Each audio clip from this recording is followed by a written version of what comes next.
ಸ್ವಾಗತ. ನಾನು ಪ್ರೀತಿ ಹಡಪದ್. ಇದೀಗ ಹೆಡ್ಲೈನ್ಸ್. ಬೀದರ್ನಲ್ಲಿ ಹರ್ ಘರ್ ತಿರಂಗ ಅಭಿಯಾನಕ್ಕೆ ಚಾಲನೆ. ಜಿಲ್ಲೆಯ ವಿವಿಧೆಡೆಗಳಲ್ಲಿ ಬೃಹತ್ ಬೈಕ್ ರ್ಯಾಲಿ. ಹೆಲ್ಮೆಟ್ ಧರಿಸಿ ಬೈಕ್ ಚಲಾಯಿಸಿದ ಜಿಲ್ಲಾಧಿಕಾರಿ. ಮರಾಠಿ ಉರ್ದು ಶಿಕ್ಷಕರ ನೇಮಕಾತಿಗೆ ಆಗ್ರಹ. ಹುದ್ದೆ ಭರ್ತಿಗೆ ಸೆಪ್ಟೆಂಬರ್ 9 ಗಡುವು. ಬೇಡಿಕೆ ಈಡೇರದಿದ್ರೆ ಬೃಹತ್ ಪ್ರತಿಭಟನೆ ಎಚ್ಚರಿಕೆ. ವಿಧಾನಸಭೆ ಸ್ಪೀಕರ್ ಆಗಿ ಜಿಎಸ್ ಪಾಟೀಲ್ ಅವಿರೋಧ ಆಯ್ಕೆ. ಸಚಿವ ಜಮೀರ್ ವಿರುದ್ಧ ಹರಿಹಾಯ್ದ ಬಿಜೆಪಿ ಶಾಸಕರು. ಅಥವಾ ಗುಟ್ಕಾ ನಿಷೇಧದ ಆದೇಶ ವಾಪಸ್. ಹರ್ ಘರ್ ತಿರಂಗ ಅಭಿಯಾನ ಹಾಗೂ ದೇಶದ 80ನೇ ಸ್ವಾತಂತ್ರ್ಯ ದಿನಾಚರಣೆಯ ಅಂಗವಾಗಿ ಬೀದರ್ನಲ್ಲಿ ಬೃಹತ್ ಬೈಕ್ ರ್ಯಾಲಿ ನಡೆಯಿತು. ಐತಿಹಾಸಿಕ ಬೀದರ್ ಕೋಟೆಯ ಆವರಣದಿಂದ ಬರಿಚಾಹಿ ಉದ್ಯಾನವನದವರೆಗೆ ಹಮ್ಮಿಕೊಳ್ಳಲಾಗಿದ್ದ ಬೈಕ್ ರ್ಯಾಲಿಗೆ ಜಿಲ್ಲಾಧಿಕಾರಿ ಶಿಲ್ಪಾ ಶರ್ಮಾ ಚಾಲನೆ ನೀಡಿದರು. ಹೆಲ್ಮೆಟ್ ಧರಿಸಿ ಬೈಕ್ ಚಲಾಯಿಸುವ ಮೂಲಕ ಡಿಸಿ ನೆರೆದಿದ್ದವರ ಗಮನ ಸೆಳೆದರು. ರ್ಯಾಲಿಯಲ್ಲಿ ಕರ್ನಾಟಕ ರಾಜ್ಯ ಸರ್ಕಾರಿ ನೌಕರರ ಸಂಘ, ಕನ್ನಡ ಸಾಹಿತ್ಯ ಪರಿಷತ್ತು, ಜಿಲ್ಲಾ ಪಂಚಾಯಿತಿ ಹಾಗೂ ಕನ್ನಡ ಮತ್ತು ಸಂಸ್ಕೃತಿ ಇಲಾಖೆ ಸೇರಿದಂತೆ ವಿವಿಧ ಸರ್ಕಾರಿ ಇಲಾಖೆಗಳ ಅಧಿಕಾರಿಗಳು, ಸಿಬ್ಬಂದಿ ಹಾಗೂ ಸಾರ್ವಜನಿಕರು ಭಾಗವಹಿಸಿದ್ರು.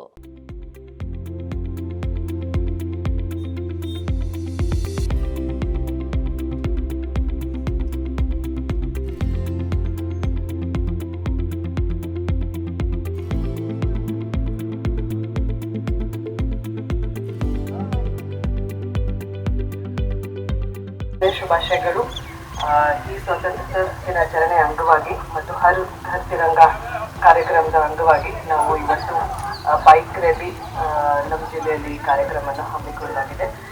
ನಿನ್ನೆನೆ ಆ್ಯಕ್ಚುಲಿ ನಾವು ಡಿಸೈಡ್ ಮಾಡಿ ನಿನ್ನೆ ತಗೊಂಡು ಇದು ಕಾರ್ಯಕ್ರಮ ಇವತ್ತು ಚಾಲನೆ ನೀಡಲಾಗಿದೆ. ಇದರಲ್ಲಿ ಲೋಕಲ್ ಜನ ನಮಗೆ ತುಂಬ ಸಹಾಯ ಕೊಟ್ಟಿದ್ದಾರೆ. ಅವೆಲ್ಲರಿಗೂ ನಾನು ಧನ್ಯವಾದ ಕೊಡ್ತೇನೆ. ಮತ್ತು ಎಡಿ youth and sports, Kannada and culture ಮತ್ತು ಕನ್ನಡ ಸಾಹಿತ್ಯ ಪರಿಷತ್ತವರು ಮತ್ತು ಎಲ್ಲ ಲೋಕಲ್, ನಾನು ಯಾರಿಗೂ ಯಾರ ಹೆಸರು ಬಿಡ್ತಾ ಸರ್ಕಾರಿ ನೌಕರ ಸಂಘದವರು ಕೂಡ ಇದರಲ್ಲಿ ತುಂಬ ಹೆಚ್ಚಿನ ಸಂಖ್ಯೆಯಲ್ಲಿ ಭಾಗವಹಿಸ್ತಾ ಇದ್ದಾರೆ. ಎಲ್ರಿಗೂ ಧನ್ಯವಾದಗಳು. ನಾಳೆ ಕೂಡ ನಮ್ಮದು 80ನೇ ಸ್ವಾತಂತ್ರ್ಯದ ದಿನಾಚರಣೆಯಲ್ಲಿ ಎಲ್ಲ ಜನ, ಬೀದರ್ದು ಜನ ಕೂಡ ಸರ್ಕಾರಿ ನೌಕರ ಸಂಘದ್ದು ಸರ್ಕಾರಿ ಜನರು ಡೆಫಿನೆಟ್ಲಿ ಬರಲೇಬೇಕಾಗುತ್ತೆ. ಬಾಕಿ ಲೋಕಲ್ ಜನ ಕೂಡ ಹೆಚ್ಚಿನ ಸಂಖ್ಯೆಯಲ್ಲಿ ಭಾಗವಹಿಸಿ ಅಂತ ಹೇಳಿ ಎಲ್ರಿಗೂ ಶುಭಾಶಯಗಳು ಕೊಡ್ತಾ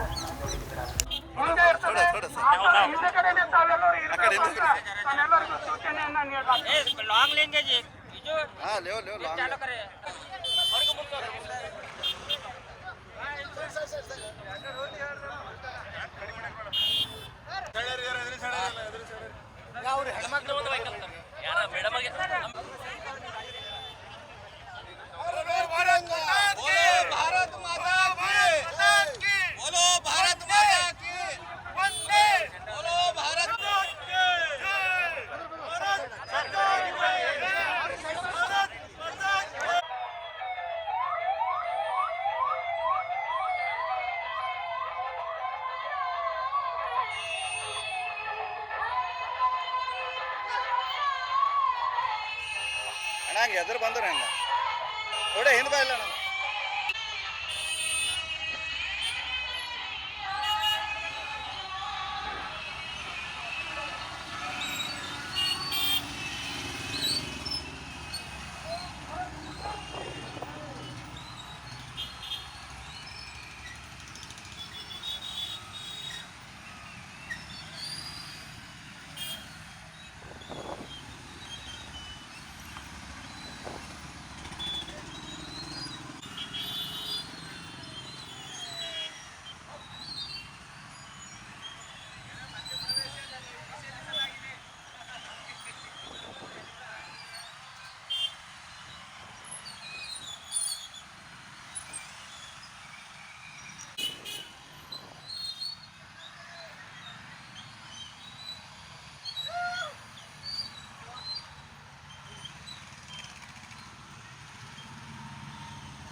ಎಲ್ರಿಗೂ 80ನೇ ಸ್ವಾತಂತ್ರ್ಯ ದಿನಾಚರಣೆ ಶುಭಾಶಯಗಳು. ಹರ್ ಘರ್ ತಿರಂಗ ಕಾರ್ಯಕ್ರಮದ ಅಂಗವಾಗಿ ನಮ್ಮ ಜಿಲ್ಲೆಯಲ್ಲಿ ಇವತ್ತು ಬೈಕ್ ರ್ಯಾಲಿ ಆಯೋಜಿಸಲಾಗಿದೆ. ಎಲ್ಲ ಜನ ಮತ್ತು ಸ್ಪೆಷಲಿ ನಮ್ಮ ಸರ್ಕಾರಿ ನೌಕರ ಸಂಘದವರು ಎಲ್ಲ ಪಾರ್ಟಿಸಿಪೇಟ್ ಮಾಡಿದ್ದಾರೆ. ಕನ್ನಡ ಸಾಹಿತ್ಯ ಪರಿಷತ್ತವರು, ಲೋಕಲ್ ಪಬ್ಲಿಕ್ ಎಲ್ಲರೂ ಇದರಲ್ಲಿ ಭಾಗವಹಿಸಿ ಈ ಕಾರ್ಯಕ್ರಮನ ಸಕ್ಸಸ್ ಆಗಿ ಮಾಡಿದ್ದಾರೆ. ಎಲ್ರಿಗೂ ನಾನು ಧನ್ಯವಾದ ಕೋರುತ್ತೇನೆ. ಮತ್ತು ನಾಳೆ ಕೂಡ ಇದೇ ರೀತಿಯಲ್ಲಿ local public and every one ಹೆಚ್ಚಿನ ಸಂಖ್ಯೆಯಲ್ಲಿ ಭಾಗವಹಿಸಬೇಕು ಅಂತ ವಿನಂತಿಸುತ್ತೇನೆ. ಧನ್ಯವಾದಗಳು. ಸಿರಿಗನ್ನಡಂ ಗೆಲ್ಗೆ. ಆತ್ಮೀಯ ದೇಶ ಬಾಂಧವರೇ, ಈ ದೇಶಕ್ಕೆ ಸ್ವಾತಂತ್ರ್ಯ ಸಿಕ್ಕು ಇವತ್ತು 80 ವರ್ಷದ ಸಂಭ್ರಮವನ್ನು ನಾವೆಲ್ಲರೂ ಆಚರಣೆಯನ್ನು ಮಾಡ್ತಾಯಿದ್ದೀವಿ. ಈ ದೇಶಕ್ಕೆ ಸ್ವಾತಂತ್ರ್ಯ ಏನು ಪುಕ್ಕಟೆಯಾಗಿ ಸಿಗಲಿಲ್ಲ, ಆದರೆ ನಮ್ಮ ಹಿರಿಯರ ತ್ಯಾಗ ಮತ್ತು ಬಲಿದಾನದ ವತಿಯಿಂದ ಇವತ್ತು ನಾವೆಲ್ಲರೂ ಇಟ್ಟು ಸ್ವತಂತ್ರವಾಗಿ ಬದುಕಲು ಸಾಧ್ಯ ಆಗಿದೆ. ಹೀಗಾಗಿಯೇ ನಮ್ಮ ಬೀದರ್ನಲ್ಲಿ ಇವತ್ತು ಐತಿಹಾಸಿಕವಾದಂಥ ಇವತ್ತು ಜಿಲ್ಲಾಡಳಿತ ಇರ್ಬೋದು, ಜಿಲ್ಲಾ ಪಂಚಾಯತ್ ಇರ್ಬೋದು, ಕನ್ನಡ ಸಂಸ್ಕೃತಿ ಇಲಾಖೆ ಇರ್ಬೋದು, ಜೊತೆಗೆ ಭಾಳ ವಿಶೇಷವಾಗಿ ಎರಡೂ ಸಂಘಟನೆಗಳು ಭಾಳ ದೊಡ್ಡ ಜವಾಬ್ದಾರಿಯನ್ನು ಕೊಟ್ಟಿದ್ದರು. ನಮ್ಮೆಲ್ಲ ನೆಚ್ಚಿನ ನೌಕರರ ಕಣ್ಮಣಿಯಾಗಿರುವಂಥ ನಮ್ಮ ಸೋಮಶೇಖರ್ ಚಿದ್ರಿ ಅವರ ಸರ್ಕಾರಿ ನೌಕರ ಸಂಘ ಮತ್ತು ಜಿಲ್ಲಾ ಕನ್ನಡ ಸಾಹಿತ್ಯ ಪರಿಷತ್ತಿನ ವತಿಯಿಂದ ಇವತ್ತು ಬಹಳ ಬೃಹತ್ವಾದಂಥ ಬೈಕ್ ರ್ಯಾಲಿಯನ್ನು ಆಯೋಜನೆ ಮಾಡಲಾಗಿತ್ತು. ನಿಜವಾಗಲೂ ಭಾಳ ಸಂತೋಷವಾಗುತ್ತೆ. ಇವತ್ತು ಸಾವಿರಾರು ಜನರು ಇವತ್ತು ಈ ದೇಶ ಪ್ರೇಮವನ್ನು ಹೊಂದಿದಂಥ ನಮ್ಮೆಲ್ಲ ಯುವಕರು ಇವತ್ತು ಕೈಯಲ್ಲಿ ಧ್ವಜಗಳನ್ನು ಹಿಡ್ಕೊಂಡು ಭಾರತ ಮಾತೆಗೆ ಜಯವಾಗಲಿ ಅಂತ ಘೋಷಣೆಯನ್ನು ಕೂಗುತ್ತಾ ಇವತ್ತು ಬೀದರ್ನ ಐತಿಹಾಸಿಕವಾದಂಥ ಕೋಟೆಯಿಂದ ನಮ್ಮ ಬರೀಶಾಹಿ ಉದ್ಯಾನವನಕ್ಕೆ ಇವತ್ತು ಬೃಹತ್ ಬೈಕ್ ರ್ಯಾಲಿಯನ್ನು ಆಯೋಜನೆ ಮಾಡಲಾಗಿದೆ. ನಿಜವಾಗ್ಲೂ ನಾನು ದೇಶ ಬಾಂಧವರಲ್ಲಿ ಮನವಿಯನ್ನು ಮಾಡ್ಕೊಳ್ತಾ ಇದ್ದೀನಿ. ಬಂಧುಗಳೇ, ಈ ದೇಶ ಅನೇಕ ಸಮಸ್ಯೆಗಳಿಂದ ಇವತ್ತು ತತ್ತರಿಸ್ತಾ ಇದೆ. ನಾವೆಲ್ಲ ಯುವಕರಾದವರು ದೇಶ ಪ್ರೇಮವನ್ನು, ನಾಡ ಪ್ರೇಮವನ್ನು ಇವೆಲ್ಲರೂ ನಾವು ಬೆಳೆಸ್ಕೋಬೇಕಾಗಿದೆ. ಈ ದೇಶಕ್ಕೋಸ್ಕರ ನಾವೇನಾದರೂ ಒಂದಿಷ್ಟು ಮಾಡಬೇಕಾಗಿದೆ ಅಂತಕ್ಕಂಥ ಅರಿವು ನಮ್ಮಲ್ಲೆಲ್ಲ ಬರಬೇಕಾಗಿದೆ. ಈ ನಿಟ್ಟಿನಲ್ಲಿ ನಾಳೆ ಜರುಗುವಂಥ ಈ 80ನೇ ಸ್ವಾತಂತ್ರ್ಯ ದಿನಾಚರಣೆಯನ್ನು ನಾವೆಲ್ಲರೂ ಸಹ ನಮ್ಮ ಮನೆಗಳ ಮೇಲೆ, ನಮ್ಮ ಅಂಗಡಿಗಳ ಮೇಲೆ, ನಮ್ಮ ಕಚೇರಿ ಮೇಲೆ ಭಾರತ ಮಾತೆಯ ಧ್ವಜವನ್ನು ಹಾರಿಸೋದ್ರ ಮೂಲಕ ಆ ಹೆಮ್ಮೆ ಪಡುವಂಥ ಭಾರತ ಮಾತೆಗೆ ಜಯವಾಗಲಿ ಅಂತ ಘೋಷಣೆ ಕೂತ ನಾವು ಮನೆಯವರೆಲ್ಲ ಸೇರಿಕೊಂಡು ಈ ಆಚರಣೆಯನ್ನು ಮಾಡೋಣ ಅಂತಕ್ಕಂಥ ಮಾತನ್ನು ಈ ಸಂದರ್ಭದಲ್ಲಿ ಹೇಳ್ತಾ, ನಾನು ಮತ್ತೊಂದು ಸಲ ಸರ್ಕಾರಿ ನೌಕರ ಸಂಘದ ಅಧ್ಯಕ್ಷ ಅಂತ ಸೋಮಶೇಖರ್ ಚಿದ್ರಿ ವತಿಯಿಂದ ಮತ್ತು ನಮ್ಮ ಕನ್ನಡ ಸಾಹಿತ್ಯ ಪರಿಷತ್ ವತಿನ ಮತ್ತು ನಮ್ಮ ಬೀದರ್ನ ಎಲ್ಲ ನಾಗರಿಕೆ ಭಾಳ ವಿಶೇಷವಾದ ಕೃತಜ್ಞತೆ ಮತ್ತು ಧನ್ಯವಾದಗಳನ್ನು ಸಲ್ಲಿಸ್ತಾ ಇದ್ದೀನಿ. ಕೇವಲ 8-10 ಗಂಟೆಗಳಲ್ಲಿ ಈ ಕಾರ್ಯಕ್ರಮ ಆಯೋಜನೆ ಮಾಡ್ತೀನಿ. ನಿನ್ನೆ 3 ಗಂಟೆಗೆ ಸಣ್ಣ ಮನವಿಯನ್ನು ಮಾಡಿದಾಗ ನಾವೆಲ್ಲರೂ ಸೇರಿಕೊಂಡು ಇಂಥ ಒಂದು ಅದ್ಭುತವಾದ ಬೈಕ್ ರ್ಯಾಲಿಯನ್ನು ಮಾಡಿದ್ದೀವಿ. ನಿಜವಾಗಲೂ ಭಾಳ ಅದ್ಭುತವಾಗಿ ಜರುಗಿದೆ, ನನಗೆ ಖುಷಿಯಾಗಿದೆ ಅಂತಕ್ಕಂಥ ಮಾತನ್ನು ಹೇಳ್ತೀನಿ. ಧನ್ಯವಾದ. ಹರ್ ಘರ್ ತಿರಂಗ ಅಭಿಯಾನದ ಅಂಗವಾಗಿ ಭಾಲ್ಕಿಯಲ್ಲಿ ಬಿಜೆಪಿ ಘಟಕ ಆಯೋಜಿಸಿದ್ದ ಬೃಹತ್ ಬೈಕ್ ರ್ಯಾಲಿಗೆ ಮಾಜಿ ಶಾಸಕ ಪ್ರಕಾಶ್ ಖಂಡ್ರೆ ಚಾಲನೆ ನೀಡಿದರು. ನಗರದ ಪ್ರಮುಖ ರಸ್ತೆಗಳಲ್ಲಿ ಸಾಗಿದ್ದ ಮೆರವಣಿಗೆಯಲ್ಲಿ ಬಿಜೆಪಿ ಮಂಡಲ ಅಧ್ಯಕ್ಷ ವೀರಣ್ಣ ಕಾರಾಬಾರಿ ಹಾಗೂ ಪಕ್ಷದ ಮುಖಂಡರಾದ ಗೋವಿಂದ ಬಿರಾದಾರ, ಚನ್ನಬಸವ ಬಳತೆ ಹಾಗೂ ಜಗದೀಶ್ ಬೋರೆ ಸೇರಿದಂತೆ ಪ್ರಮುಖರು ಪಾಲ್ಗೊಂಡಿದ್ದರು.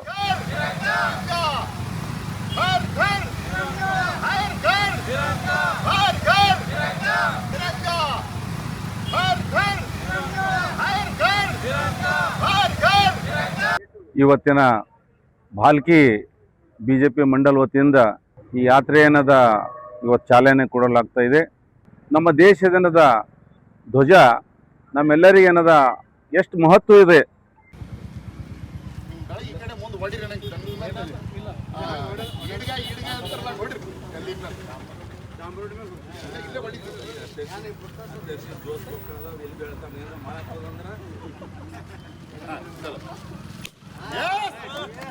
भारत माता के तिरंगा हर घर हर घर हर घर ये साइड में जो जिसका पीछे जो तभी सामने गाड़ी को जगह दो. ಇವತ್ತಿನ ಭಾಲ್ಕಿ ಬಿಜೆಪಿ ಮಂಡಲ ವತಿಯಿಂದ ಈ ಯಾತ್ರೆಯನ್ನದ ಇವತ್ತು ಚಾಲನೆ ಕೊಡಲಾಗ್ತಾ ಇದೆ. ನಮ್ಮ ದೇಶದ ಧ್ವಜ ನಮ್ಮೆಲ್ಲರಿಗೇನದ ಎಷ್ಟು ಮಹತ್ವ ಇದೆ. ಸ್ವಾತಂತ್ರ್ಯ ದಿನಾಚರಣೆಯ ಅಂಗವಾಗಿ ಕೇಂದ್ರ ಗೃಹ ಸಚಿವಾಲಯವು 2026ರ ಪ್ರತಿಷ್ಠಿತ ರಾಷ್ಟ್ರಪತಿ ಪೊಲೀಸ್ ಪದಕ ಪ್ರಶಸ್ತಿಯನ್ನು ಘೋಷಿಸಿದೆ. ಕರ್ನಾಟಕ ರಾಜ್ಯ ಪೊಲೀಸ್ ಇಲಾಖೆಯ ಒಟ್ಟು 17 ಅಧಿಕಾರಿಗಳು ಹಾಗೂ ಸಿಬ್ಬಂದಿಗಳಿಗೆ ಈ ಬಾರಿಯ ಪದಕ ಗೌರವ ಲಭಿಸಿದೆ. ಇದರಲ್ಲಿ ಸಿಸಿಬಿಯ ಸಹಾಯಕ ಪೊಲೀಸ್ ಕಮಿಷನರ್ ಎಚ್.ಎನ್. ಧರ್ಮೇಂದ್ರ ಅವರಿಗೆ ಅತ್ಯುನ್ನತ ರಾಷ್ಟ್ರಪತಿ ವಿಶಿಷ್ಟ ಸೇವಾ ಪದಕ ಒಲಿದು ಬಂದಿದೆ. ಬೀದರ್ನಲ್ಲಿ ಮರಾಠಿ ಮತ್ತು ಉರ್ದು ಶಿಕ್ಷಕರ ನೇಮಕಾತಿಗೆ ಆಗ್ರಹ ತೀವ್ರಗೊಂಡಿದೆ. ಸೆಪ್ಟೆಂಬರ್ 9ರೊಳಗೆ ಖಾಲಿ ಹುದ್ದೆಗಳನ್ನು ಭರ್ತಿ ಮಾಡದಿದ್ದರೆ ಉಗ್ರ ಹೋರಾಟ ನಡೆಸುವುದಾಗಿ ಮರಾಠಿ ಭಾಷಾ ಸಂಸ್ಕೃತಿ ಸಂರಕ್ಷಣಾ ಸಮಿತಿ ಸರ್ಕಾರಕ್ಕೆ ಎಚ್ಚರಿಕೆ ನೀಡಿದೆ. ಜಿಲ್ಲೆಯ ಶಾಲೆಗಳಲ್ಲಿ ದೀರ್ಘಕಾಲದಿಂದ ಖಾಲಿ ಇರುವ ಮರಾಠಿ ಹಾಗೂ ಉರ್ದು ಶಿಕ್ಷಕರ ಹುದ್ದೆಗಳನ್ನು ತಕ್ಷಣವೇ ನೇಮಕ ಮಾಡಬೇಕು ಅಂತ ಆಗ್ರಹಿಸಿ ಸಮಿತಿಯ ಪದಾಧಿಕಾರಿಗಳು ಜಿಲ್ಲಾಧಿಕಾರಿ ಹಾಗೂ ಡಿಡಿಪಿಐ ಅವರಿಗೆ ಮನವಿ ಪತ್ರ ಸಲ್ಲಿಸಿದ್ದಾರೆ. ನಿಗದಿತ ಗಡುವಿನೊಳಗೆ ಬೇಡಿಕೆ ಈಡೇರದಿದ್ದರೆ ಬೃಹತ್ ಪ್ರತಿಭಟನೆ ಹಮ್ಮಿಕೊಳ್ಳುವುದಾಗಿ ಸಮಿತಿ ಎಚ್ಚರಿಸಿದೆ. ನಿಷೇಧಿತ ಮಾಂಜಾತಾರಕ್ಕೆ ಬಲಿಯಾದ ಯುವಕನ ಕುಟುಂಬಕ್ಕೆ ಪರಿಹಾರ ನೀಡುವಲ್ಲಿ ಸರ್ಕಾರ ವಿಳಂಬ ಮಾಡುತ್ತಿದೆ ಅಂತ ಆಲ್ ಇಂಡಿಯಾ ಬಹುಜನ ಸಮಾಜ ಪಕ್ಷ ಆರೋಪಿಸಿದೆ. ತಕ್ಷಣವೇ ಮೃತನ ಕುಟುಂಬಕ್ಕೆ ಪರಿಹಾರ ನೀಡಬೇಕು ಅಂತ ಆಗ್ರಹಿಸಿ ಪಕ್ಷದ ವತಿಯಿಂದ ಪ್ರತಿಭಟನೆ ನಡೆಸಲಾಯಿತು. ಬೀದರ್ ಜಿಲ್ಲೆಯ ಚಿಟಗುಪ್ಪ ತಾಲೂಕಿನಲ್ಲಿ ಮಾಂಜಾತಾರದಿಂದ ಯುವಕ ಮೃತಪಟ್ಟು 8 ತಿಂಗಳು ಕಳೆದಿದ್ರೂ ಪರಿಹಾರ ಸಿಕ್ಕಿಲ್ಲ ಎಂದು ಪ್ರತಿಭಟನಾಕಾರರು ಆಕ್ರೋಶ ಹೊರಹಾಕಿದ್ದಾರೆ.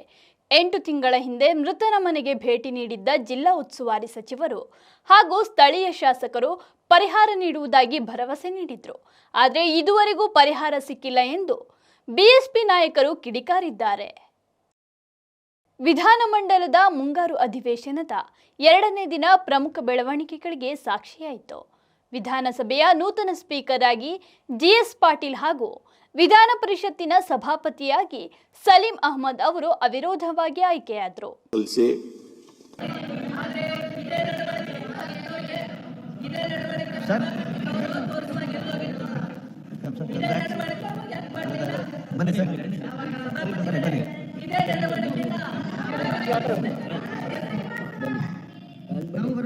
ನೀವಿಲ್ಲ ಅವ್ರು ಬಿಡಿ ಪ್ರಸ್ತಾವ ಮಾಡಿದ್ದಾರೆ.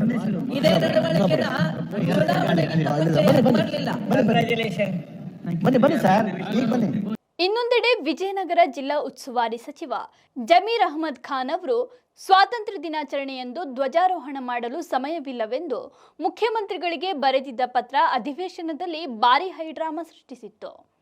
ಇದನ್ನು ತೀವ್ರವಾಗಿ ಖಂಡಿಸಿದ ವಿರೋಧ ಪಕ್ಷದ ನಾಯಕರು ಇದು ದೇಶದ್ರೋಹಿ ಮನಸ್ಥಿತಿ ಎಂದು ಸರ್ಕಾರದ ವಿರುದ್ಧ ಆಕ್ರೋಶ ಹೊರಹಾಕಿದರು. ದಿನಾಚರಣಾ ಕಾರ್ಯಕ್ರಮಕ್ಕೆ ನನಗೆ ಹೋಗ್ಲಿಕ್ಕಾಗಲ್ಲ, ನಾನು ಆ ಕಾರ್ಯಕ್ರಮದಲ್ಲಿ ಭಾಗವಹಿಸ್ಲಿಕ್ಕೆ ಆಗಲ್ಲ ಅಂತ ಒಬ್ಬ ಸಚಿವ ಪತ್ರ ಕೊಟ್ರೆ ರಾಷ್ಟ್ರೀಯ ದಿನಾಚರಣೆಗೆ ಎಷ್ಟು ದೊಡ್ಡ ಪ್ರಮಾಣದ ಮಹತ್ವ ಕೊಟ್ಟಿದೆ ಅಂತ ಗೊತ್ತಿದೆ. ನನಗೆ ಸಮಯದ ಅವಕಾಶ ಇಲ್ಲ, ರಾಷ್ಟ್ರೀಯ ದಿನಕ್ಕೆ ನಾನು ಬರ್ಲಿಕ್ಕೆ ಆಗಲ್ಲ ಅಂತ ಒಬ್ಬ ಸಚಿವ ಹೇಳಿದ್ರೆ ಅಂತ ಸಚಿವನ ಯಾಕೆ ಇಟ್ಕೋತೀರಿ? ಮತ್ತೆ ರಾಷ್ಟ್ರಧ್ವಜವನ್ನ ಆರಿಸ್ಲಿಕ್ಕೆ ಆಗದಷ್ಟು ದೊಡ್ಡ ವ್ಯಕ್ತಿತ್ವ ಯಾರ್ದಾಗಾರೆ? ಒಬ್ಬ ಸಚಿವ ಈ ರೀತಿ ಪತ್ರವನ್ನ ಕೊಟ್ಟಿದ್ದನ್ನ ಸರ್ಕಾರ ಅಕ್ಸೆಪ್ಟ್ ಮಾಡ್ಕೊಳ್ಳುತ್ತೆ ಅಂತಂದ್ರೆ ನಾಳೆ ರಾಷ್ಟ್ರಧ್ವಜ ಸ್ವಾತಂತ್ರ್ಯೋತ್ಸವ ಆಚರಣೆ ಯಾರಿಗೋಸ್ಕರ? ಸ್ವಾತಂತ್ರ್ಯ ದಿನಾಚರಣೆಗೆ ಹೋಗ್ಲಿಕ್ಕೆ ಆಗದಲ್ಲೇ ಇರುವಂತ ಸಚಿವ ಯಾಕಿರ್ಬೇಕಾದ್ರೆ ಸದನದಲ್ಲಿ? ಅಧ್ಯಕ್ಷರೇ, ಅವರು ಜಿಲ್ಲೆ ಇಲ್ಲ ಮನೆ ಅಲೋಕೇಶನ್ ಏನ್ ಬರ್ದಿಯಾರ ಅಂತ ಓದ್ಲಾ ನಾನು? ಏನ್ ಬರ್ದಿಯಾರ ಅಂತ ಓದ್ಲಾ?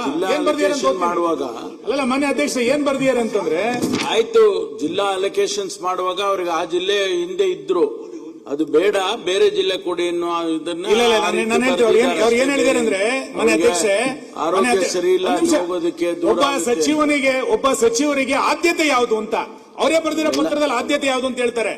ರಾಜ್ಯದಲ್ಲಿ ಮುಂದಿನ ದಿನಗಳಲ್ಲಿ ಬಿಬಿಎಂಪಿ ಸೇರಿದಂತೆ ಮನವಿ ಮಾಡ್ಕೊಂಡಿದ್ದಾರೆ ಬೇರೆ ಜಿಲ್ಲೆ ಕೊಡ್ಲಿ ಅಂತ. ನೀವು ಇಲ್ಲಿ ವಿಧಾನಸೌಧದೊಳಗೆ ಪಾಕಿಸ್ತಾನ ಜಿಂದಾಬಾದ್ ಘೋಷಣೆ ಕೂಗಿದಾಗ್ಲೂ ಮೌನವಾಗಿರ್ತೀರಿ. ಒಬ್ಬ ಸಚಿವ ರಾಷ್ಟ್ರಧ್ವಜವನ್ನು ಆರಿಸ್ಲಿಕ್ಕೆ ನಾನು ಹೋಗಲ್ಲ ಅಂತಂದಾಗ್ಲೂ ಕೂಡ ಮಾತಾಡ್ತೀರಿ ಅಂತಂದ್ರೆ ಪರಮೇಶ್ವರ್ ಅವರೇ ಇದನ್ನ ಸಮರ್ಥನೆ ಮಾಡ್ಕೋಬೇಡಿ. ನೀವು ಇಂಥ ಸಚಿವ ವಜಾ ಮಾಡಿಯಲ್ಲ, ಈಗ ಈ ನಡವಳಿಕೆ ನಿಜಕ್ಕೂ ರಾಜ್ಯಕ್ಕೆ ದೇಶಕ್ಕೆ ರಾಷ್ಟ್ರಧ್ವಜಕ್ಕೆ ಅವಮಾನ ಮಾಡಿದ್ದಾರೆ. ವಿರೋಧ ಪಕ್ಷದ ರಾಜ್ಯದಲ್ಲಿ ತಂಬಾಕು ಮತ್ತು ನಿಕೋಟಿನ್ ಯುಕ್ತ ಗುಟ್ಕಾ ಹಾಗೂ ಪಾನ್ ಮಸಾಲ ನಿಷೇಧಿಸಿ ಹೊರಡಿಸಲಾಗಿದ್ದ ಆದೇಶವನ್ನು ರಾಜ್ಯ ಸರ್ಕಾರ ಒಂದೇ ದಿನದಲ್ಲಿ ಹಿಂಪಡೆದಿದೆ.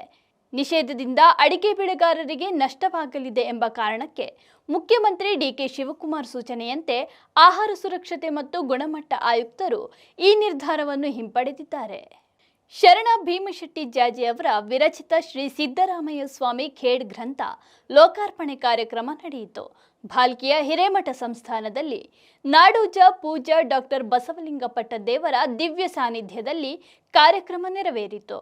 ಬೀದರ್ ಲೋಕಸಭಾ ಕ್ಷೇತ್ರದ ಸಂಸದ ಸಾಗರ್ ಖಂಡ್ರೆ ಅವರು ಕಾರ್ಯಕ್ರಮ ಉದ್ಘಾಟಿಸಿದ್ರು.